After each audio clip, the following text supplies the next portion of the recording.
It's the Gamble and Ginter podcast. How we doing? Fantastic. I'm just going to preface this show by saying that you will definitely hear from my dog several times. He's running back and forth as we speak. So we apologize for that right away. But long layoff. We're back. Good to see you guys. Glad to be back. It's been a minute. So we want to get right into the parlay party, get right into what we do best today. But let my producer, Daniel Amano, tell us about everything we need to know. You're going to be doing it today. You don't have a mic. You're doing it today. Oh, no. So we can't hear from you? Like you have to scream in order for us to hear from you today? It's going to, yeah. Let's do a promo. Do a promo here, Pete. Oh, God. So make sure you give us a follow at the Gamble on Ginter podcast on Instagram and Twitter. Thank you for everyone who's downloading us on Apple Podcasts, Spotify. Thank you to everyone who is watching right now from our Instagram live channel or our Twitter channel. We love to have you. Everyone from the Discord chat, make sure you give us a follow within our Discord. We're going to be upgraded link and subscribe to YouTube, of course.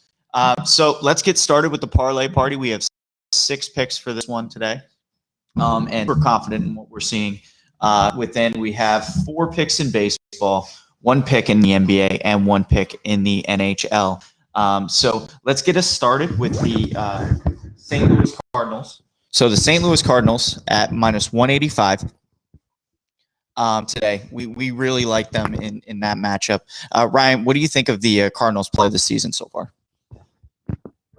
They've been, to say a little, I mean, they've started off the season well, a little bit better than I expected, but they have been like hot and cold, similar to how the Cubs offense has been, where it's like they're either scoring a ton of runs or they're putting up 1 or 2, and it's just like you never know what night that's going to be. Now, really, with Chichi Gonzalez going on the mound for the Rockies and him facing off at Carlos Martinez, I mean, the Rockies have been terrible on the road all season long. So I really like the Cardinals within this matchup. Moving on to our second game, and we're going to be creating a bigger parlay within parlay, but we have the Oakland Athletics taking on the Tampa Bay Rays at home. You are getting good value today with the Oakland Athletics at plus 1.5 at minus 145. I think that this value is coming from the fact that Tyler Glasnow is starting against the Athletics. But again, the A's have been fantastic this year. They had what 14, 15 game winning streak earlier snapped. Still the best team in baseball. Correct. Still the best team in baseball as far as records go. But Tyler Glasnow has been absolutely lights out dominant this year so far. The Rays got themselves an ace. And in this one, I mean, Frankie Montas still is a very good, hard-throwing right-handed pitcher and definitely didn't have the best start to the season, but definitely has the potential and the stuff to really dominate a team. And the Rays haven't been the best offense this season. So at plus 1.5 at home, you got to like the doggies. There's some value on the money line at plus 115. Parlay, we're going with the safe route. Next game we're going to go to is the Boston Red Sox, who are tied for the best team in the league. How does that make you feel, Daniel? Oh, wait, I can't hear from you. I'm getting just a middle finger. Fantastic. Let me back you up here real quick, Daniel. The Yankees have been hot. The Yankees have been very hot over the last couple of weeks. Oh, that's tough to say. Tough to say, but they have been hot, and Stanton has probably been their hottest hitter. You're saying Stanton's going to break the record. Barry Bonds' 73 home run record this season. What's the chances that he gets hurt in the next, 90 days? Because I watched him. He was my favorite player, too. And his best season was 50. He was like 57. He just got over 50. You got to get to 70. And you know what? Listen, it's a good market, and I hope he does it. He's one of my favorite players in the league. But that's just you making a really bold-ass take. Let's call it what it is, If he breaks the record, then you get literally a 25-minute segment to do whatever you want. 25. You got 25 minutes to do whatever you want. I'm here to attest to this because I would love to see this happen. So I do. I really would. So since you can't really talk, can we get a Giancarlo Stanton tracker in the corner that just plays throughout the entire show? So visually, the audience can see the Giancarlo Stanton home run tracker, and then each week I have to explain that you are getting 25 minutes if he breaks Barry Bonds' home run record. I would like to see where he ends up, and I don't care if he gets hurt. Like, keep showing it. Keep showing it at 7 each week. What's he got now? 10? Is he even leading the league? But yeah, so Boston ended up being the has been the best team in the league to everyone's really surprise this season. Baltimore getting this kind of value at home. Now I know they had success earlier in the year, but that was the first series of the season. Like, this Red Sox team seems like they've improved their biggest weakness, which is their bullpen, and their offense can still score with anyone in the league. Yeah, Boston. We had them at the basement of the AL East when we came on here before the season started, and gave our predictions for how this was going to go, and we've been so wrong. They really are a very good baseball team. We thought the Dodgers would be the best team in baseball, and they've been on a slide lately. We'll get to them. There are some injuries that they've been dealing with. They haven't had Cody Bellinger in forever. They were without Mookie Betts for a little bit. Like, they'll be okay. They still are the most talented and the best team in baseball, and you can see that because of how much talent they have coming up. Like, there's so much talent in that system. They're so injured right now. They're just so hurt. But I mean, the Orioles. Who's Zach Lothar? I don't know who that is. And Garrett Richards has been very good this year. Better than normal Garrett Richards throughout his career. So minus 135 on the road at the money line for the Red Sox in this game feels a little low, but I really like the value. That definitely feels low. And surprisingly, the money so far, now I expect this, I'm going to be following this line particularly because Boston's going to get a big money push here because they're Boston. But getting it at minus 135, if that's the assumption, I mean, that value is only going to go up. So if you're getting it right now at minus 135, especially in a parlay, I love Boston money line today. Amano, what do you think about Boston money line today? You think that's a good bet? Oh no. You got to take your bias out of it. You have to. Oh no. What's the fun in that? Anyway, next game that we have is I almost said NFC West, the AL West matchup between the Seattle Mariners and the Texas Rangers. Seattle is 3 games over 500 right now. 3 games over 500. What performance they've put on to start this season. Definitely one of the surprises in the entire league. They are going against our boy Uehara. Kohei Arihara has been one of these dudes. And the Rangers, too, have been one of those teams where, I mean, the Rangers I had as the worst team in the MLB, and they've, I mean, so far been much better than that. But Kohei Arihara has, I believe, you can check me if I'm wrong, I believe this is the first game that he's starting in which the Texas Rangers are favored. They're at home against the better Seattle Mariners. I'm staying away from the Texas Rangers if Kohei Arihara is if he's the pitcher that is the favorite right now. So plus 1.5 for the parlay, maybe even money line for the Seattle Mariners. And I definitely love the Mariners as well today, especially at minus 110. So this is essentially a pick 'em in this particular matchup. Again, the Rangers are at home, and they've been a little bit better, but that offense has been spotty throughout the season. Eric Swanson, the starting pitcher for the Seattle Mariners, again, has improved his fastball by a lot. He was a guy who was throwing kind of in the low 90s. Now he can get up there to 96, 97. It's a game changer. So we'll see how ready he is for this matchup. But the bullpen's been pretty good for the Seattle Mariners, and they have a lot of guys that do a lot of good things. Now, a big trend that me and Ryan specifically have noticed this year, keep an eye on day games at Seattle. The ball does not travel there.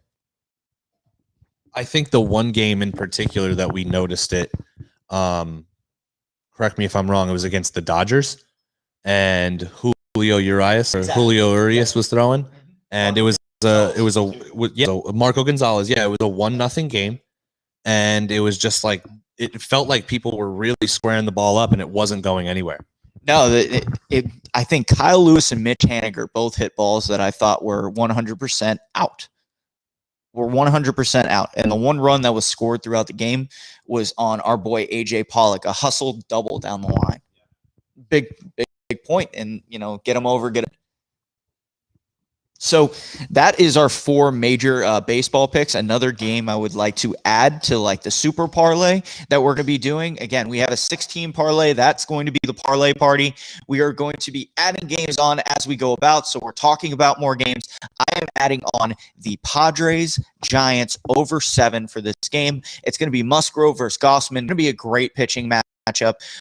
But I do think both of these teams are capable of scoring runs, and that is a very low total.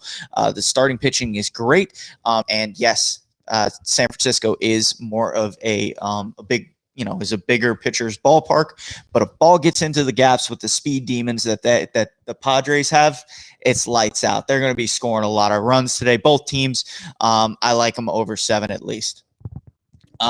Going into our game for the parlay party in the NHL. Now, this is one of the games that we have value on. We've been working on a system, and we'll add them into the parlay that we have under our particular NHL system. It's been taken a beating, which could be expected for this kind of thing with the amount of times you're putting plenty on it. But we're having it calculated now. We have it at exactly 10 and 10. So that's a 500 record using the system. We've got 2 of those. We're not going to add them to the regular parlay because as of now, they are 50%. But since they are 50% and plus money, what does that mean? Money. And we have the largest system play that we've had in years and I would think all of this year. I have not since low. So the Buffalo Sabres are taking Pittsburgh Penguins on the road, and we get it at plus 140. Wow. So that is super system. That will not be a part of the parlay party. Just to let you know, that's just the system plays that we have. We also have another one where it's at plus 105. And that is between the Rangers and the Bruins. So the Rangers are actually a pretty good system bet today. Those are both going to be played at 3 p.m. So make sure to get those bets in before they turn unsystem. But okay, but the game that we have Ottawa plus 1.5 against Winnipeg. And Winnipeg is one of those teams that has had a good record throughout the season, but isn't as good as the record says. They're going to have a lot of trouble with teams like the Maple Leafs in the playoffs. Ottawa has been one of those teams that started out really bad, and it was very much injuries. But Brady Tkachuk is one of the best players in the league, even playing on just an awful team for the most part. But I like them to get plus 1.5 at minus 155. Great value. That will be a part of the parlay party. And then the last one we have in the NBA, really, we've been doing statistically best in the NBA probably this season, hitting at almost 64%. But I don't usually like the lines that I see. These are more like 1-2 a game. We have a line that we really like, and that's the Rockets-Utah game. Right now, it's sitting at 226 with a lot of sharp action and a lot of money taking that over. Now, no Kevin Porter Jr. today. No Christian Wood today. So it's going to be Kelly Olynyk that's going to be responsible for holding the offense. No John Wall. Not saying, well, John Wall, I mean, have you ever went into a game expecting John Wall to play in the last 3 years? Like, again, the scoring, it's going to be very limited where the scoring is coming from, and playing a Jazz team who can just lock you up defensively. I have no issue that they're going to score 125 in this game, but I doubt that the Rockets can get to 100. I definitely agree with you. If Olynyk's going to be your go-to guy as far as scoring, don't expect more than 20, 23. Like that's all he's pretty much going to be good for unless he gets real hot from three. But this Utah Jazz team is one of the best perimeter defending teams, and I don't foresee that happening. The Jazz aren't a team that's known as like an offensive juggernaut. They're known as a team that's going to lock you down and they'll just end up scoring more points than you. And they haven't been particularly great over the last couple of weeks.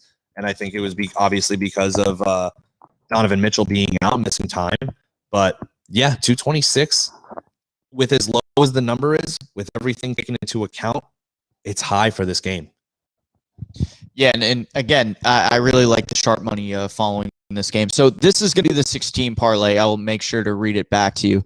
That's the St. Louis Cardinals at -185, the Oakland Athletics at -145, the Boston Red Sox at -135, Seattle at -110, Ottawa at -155 for +1.5, and the under 226 in the Rockets Jazz game. A $10 bet on that gets you $256. That is our parlay party of the day. I'm going to be adding up on the super parlay very soon because I got to get all the games going on my end. But one of the things that I wanted to talk about, we are a betting show for the most part, but we're dudes who like to talk sports at the same time. So we like to think of different teams in which you're trying to, especially a draft. Does it really change the odds on particular teams? And the NFL draft, I think, is first of all the most meaningful draft because come in straight up and just compete right away. NBA draft, it's hard to have the impact that you can do with 7 picks in the NFL, right? So I mean, do you think any team really changed like their projections of being a team that may be a sleeper division winner or something like that because of what they've done? I've got that I really like. Now, I don't know how they're going to defend people, but they've got some really, really good defensive pieces to work with. But I think Atlanta changed their course a little bit going forward this year. I mean, I think the offensive line will be something that they had addressed, but man, it's going to be tough to cover them with Kyle Pitts, Julio Jones, and Calvin Ridley. Even if they do remove Julio Jones's contract, which is going to be hard to do, they're looking like they're going to be on a positive path coming forward. I do like them not going with a quarterback. Again, Matt Ryan is one of the better top 20, is at least a top 20 quarterback in this league, no matter what you think. So he's going to help you win throughout. So Atlanta is one of those teams for me that is a little bit surprising. I would also add Dallas. I love Micah Parsons where they got him. I think the team that really stands out, who had an unbelievable draft and really did a lot to change. There he goes. Did a lot to change how the course of their future looks is the New York Jets drafting Zach Wilson, who I wasn't the highest on, but I mean, he was the perennial, like everyone thought of him as the number 2 off rip. Everyone knew that number 3 was where the draft really started this year. And then going at number 14, they guard Elijah Vera Tucker out of USC. I honestly think he was the best guard in this draft. Second, I think he was the 3rd best offensive lineman behind Rashawn Slater. And he went actually right after Rashawn Slater. But yeah, Elijah Vera Tucker right next to Mekhi Becton. That's going to be up front. I agree. I think that you got to add Elijah Moore. The wide receiver, I think, was the best pick personally. Yeah, exactly. Mac Jones to the Patriots. That's going to be a big game changer in the AFC East. I'm sorry. Does that mean they confirmed in last place now compared? Okay. So, I mean, again, I hate the Jets, but I'm glad that they're doing things to improve because it's just been too easy the last couple of years, and it's never fun when it's easy. But when you another team I really like, you mentioned Rashawn Slater, who I thought was easily his versatility. He's going to play left tackle for them, and he's going to fill a big role that way. But we were looking at their offensive line, the moves that they made. Again, you protect that dude Herbert. It's clear he's going to be a star in this league. Like you don't. It's hard to miss some things on that one, but he is one that just has all the intangibles you're looking for. And quite frankly, I didn't see this coming for him specifically easily because you don't really his Oregon offense doesn't really allow him to stand out. Yeah, I mean, we talked before he was drafted, and the Colts were picking right after the Chargers. Literally, the next, I believe it was 5-6, and I said I wanted Justin Herbert. That's the guy I wanted because everyone was really low on him. Everyone he had the great junior year and went back for his senior year and didn't do that great. Or was it his sophomore year and went back for his when he came back for his junior year? I believe he's 22 now. I think he came out after his third year. Yeah, so it was sophomore year that he really lit it up, and then his junior year regressed a little bit, but he was still an unbelievable talent. So another team that I think really did well with their first round pick to kind of change the course of their franchise was the Chicago Bears. Oh, yes. They took the dude who I thought should have been the number 2 pick. Honestly, I really thought I think he's going to end up having a better career than Zach Wilson. He's inheriting, I mean, he's going in with Mitch Trubisky, who's probably gone after this year. The Bears won't. I believe they picked up his 5th-year option, and they won't sign him to another extent. Andy Dalton's in there basically to mentor someone. He's going to be Ryan Tannehill, not Ryan Fitzpatrick to Tua. But Justin Fields is going to be the future, and he's got Tariq Cohen coming back from that knee injury, and Allen Robinson's still there. I think they're going to be really good. And Justin Fields is one of those who's just a game-changing talent. I think you see it within his tape from what he did at Ohio State. Like, he shined in a game that also involved the number 1 overall pick consensus, Trevor Lawrence. Like, he shined, even as Trevor Lawrence was kind of doing Pat Mahomes things in the Super Bowl because he wasn't getting the great protection because Ohio State's defensive line was just dominating that game. But I think he is a game changer for them. I think now with the indecision of Aaron Rodgers, you guys got to.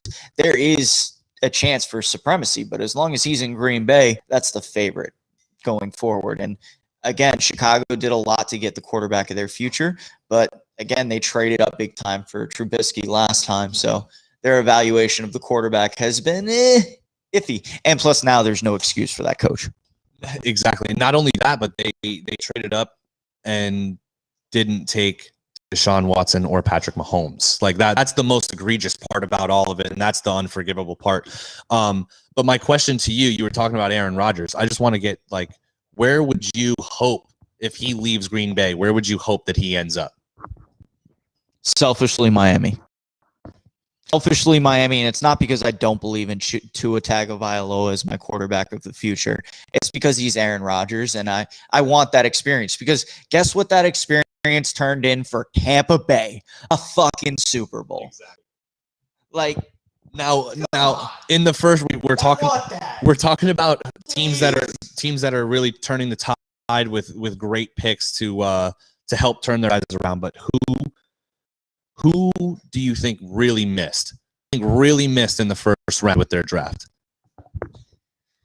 I think everyone kind of did their own thing. You can question the Bengals pick. You can question the Niners pick but what do we know about these quarterbacks really that these guys haven't spent so long researching?